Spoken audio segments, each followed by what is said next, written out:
ঢাকা দক্ষিণের মেয়র হিসেবে শপথ গ্রহণের ব্যবস্থা না করায় ইশরাক হোসেনের সমর্থকরা প্রধান উপদেষ্টার সরকারি বাসভবন, রাষ্ট্রীয় অতিথি ভবন, যমুনার উদ্দেশ্যে যাত্রা শুরু করেছে।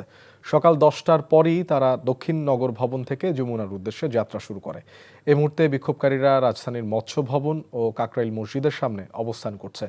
এর আগে গতকাল ইশরাকের সমর্থকরা আজ সকাল 10টার মধ্যে শপথের ব্যবস্থা না করা হলে রাজধানী ঢাকা অচল করে দেওয়ার ঘোষণা দেয়। একই সাথে ঢাকা দক্ষিণের সেবা বন্ধের হুঁশিয়ারি দেন কর্পোরেশনের পরিচ্ছন্নতা কর্মী ও বিদ্যুৎ সহ শ্রমিক সংগঠনের নেতারা।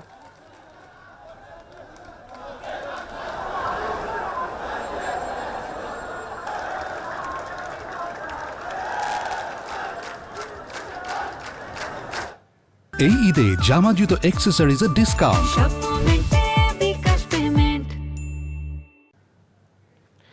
দর্শক, এই বিষয়ে জানতে যাচ্ছি রাজধানীর কাকরাইলে, সেখানে আছেন সহকর্মী নজিবুর রহমান, সরাসরি যাচ্ছি তার কাছে। নজিব, ইশরাক সমর্থকরা কি বলছেন আর তাদের বিক্ষোভ কর্মসূচিতে আশেপাশের কি প্রভাব পড়ছে?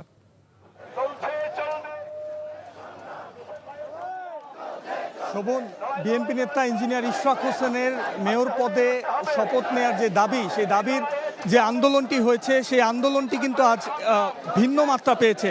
আজ কিন্তু শুধু নগর ভবনই নয়, কাকরাইল মোড়, কাকরাইল মসজিদের সামনে যমুনা অভিমুখে তারা যাত্রা করেছে।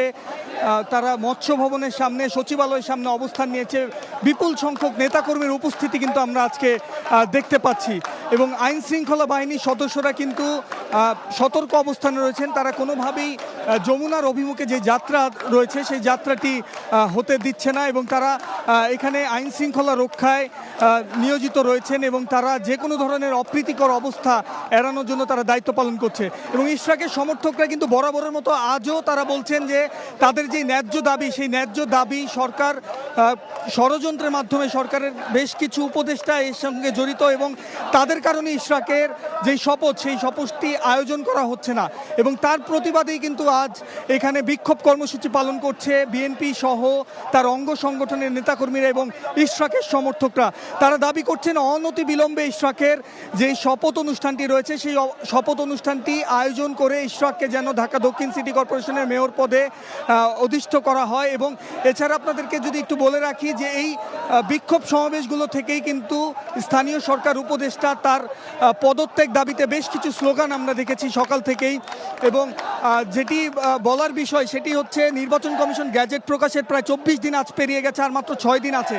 এই 6 দিনের মধ্যে শপথ অনুষ্ঠান আয়োজন করার কথা রয়েছে এবং আজ আপনারা নিশ্চয়ই জানেন হাইকোর্টে ইশরাকের বিরুদ্ধে যেই রিটটি জারি করা হয়েছিল, সেই রিটের শুনানির আদেশ আজ, এবং এই আদেশের পরেই হয়তো আইনি জটিলতাটা কেটে যাবে এবং একটি বার্তা হয়তো পাওয়া যাবে যে আসলে ইশরাক হোসেনের শপথ অনুষ্ঠানটি আয়োজন করা হচ্ছে কিনা।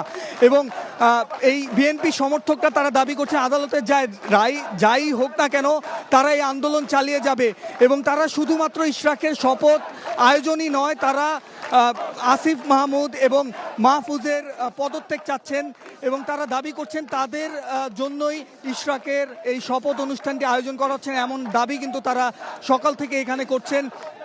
এবং আপনাদেরকে যদি একটু বলি যে এই পুরো এলাকার যান চলাচল কিন্তু সকাল থেকে একেবারেই বন্ধ। অর্থাৎ এই হাজার হাজার নেতাকর্মী যে সড়ক অবরোধ করে যে অবস্থান নিয়েছে, সে কারণেই কিন্তু এই যানজটের সৃষ্টি হয়েছে। তো এই ছিল আমার কাছে সর্বশেষ। শোভন। দর্শক, রাজধানীর কাকরাইল মোড় থেকে জানছিলাম ইশরাক সমর্থকদের বিক্ষোভের খবর। এই ঈদে জামা জুতো অ্যাক্সেসরিজের ডিসকাউন্ট।